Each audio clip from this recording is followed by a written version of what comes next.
చందు అయితే ఒక దగ్గరకు వచ్చి ఇలా ఆలోచిస్తూ ఉంటాడు. ఆ అమ్మాయి పెళ్ళిని 10 రోజులు వాయిదా వేద్దామంది, లేదంటే 10 లక్షలు మాకు అర్జెంటుగా కావాలి అంది. ఇప్పుడు ఏం చెయ్యాలో నాకైతే అస్సలు అర్థం కావటం లేదు.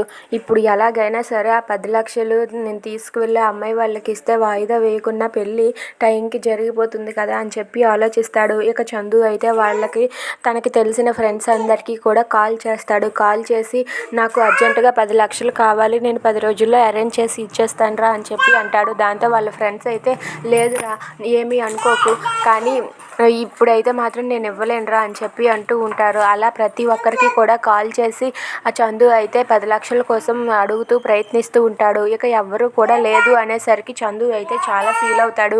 అలా చందు ప్రతి ఒక్కరికి కాల్ చేసి అడుగుతూ ఉండడం చూసి అక్కడికి రామరాజు వస్తాడు. రామరాజు ఇదంతా చూసి ఒక్కసారిగా షాక్ అయిపోతాడు. ఇక చందు భుజం మీద చెయ్యి వేసి ఏంట్రా నీకు 10 లక్షలు ఎందుకురా ఇప్పటికిప్పుడు అని చెప్పి అడుగుతూ ఉంటాడు. అది వినగానే చందు ఒక్కసారిగా షాక్ అయ్యి అలా ఉండిపోతాడు. ఇక రామరాజుకి చందు ఏం సమాధానం చెప్పనున్నాడు? If you like this video please like, share and subscribe friends. Thanks for watching.